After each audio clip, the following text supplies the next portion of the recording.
नमस्कार, स्वागत है आप सभी का न्यूज़ ब्रॉडकास्ट 24 में।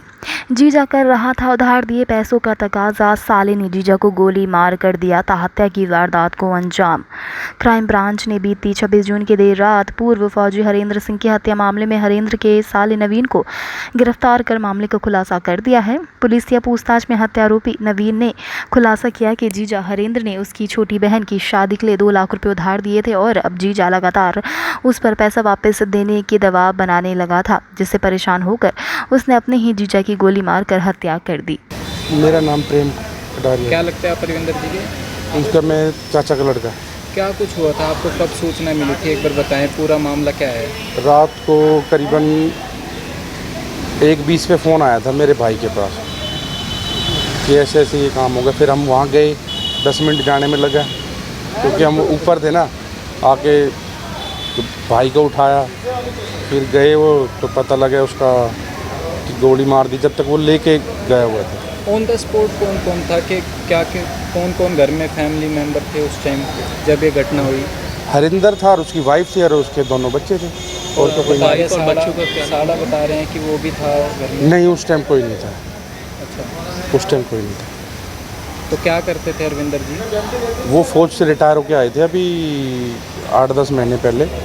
और तभी लगता है किसी पे शक लगता है कि क्या कुछ हुआ? नहीं, किसी भी कोई नहीं, कोई ऐसा कोई शक वाला आदमी नहीं था।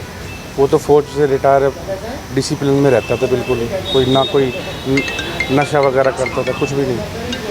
किसी से कोई बातचीत हुई है, कोई झगड़ा वगैरह हुआ था? नहीं जी, उनके तो आपस में मियाँ बीवी का कुछ हुआ वो तो उनको पता है। दरअसल बीती 26 जून को दिन में नवीन योजनाबद्ध तरीके से बसई एनक्लेव में रहने वाली अपनी बहन के ससुराल पहुंचा और रात को बहाने से वहीं रुक गया। पुलिस की माने तो रात 1:30 बजे परिजनों ने गोली लगने की आवाज़ सुनकर हड़बड़ाकर उठे तो देखा कि नवीन पिस्तौल लिए खड़ा था और सामने हरेंद्र की रक्त रंजित लाश पड़ी थी।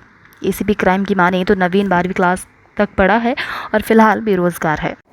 ये दिनांक 26-27 की रात को एक व्यक्ति हरविंदर, जो बसई इंक्लेव का रहने वाला था, उसकी गोली लगने के कारण दौरान इलाज हॉस्पिटल में मृत्यु हुई थी, जिसके संबंध में हमने उसके भतीजे की शिकायत पे पुलिस स्टेशन सेक्टर 10 में एफआईआर दर्ज करके और इन्वेस्टिगेशन शुरू की गई।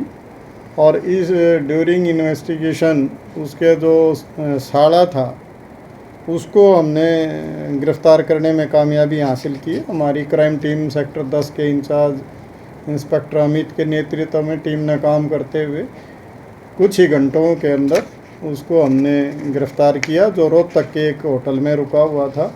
वहाँ से उसके कब्जे से एक पिस्टल जिससे उसने फायरिंग की थी और कुछ जिंदा कारतूस हमने बरामद किए हैं।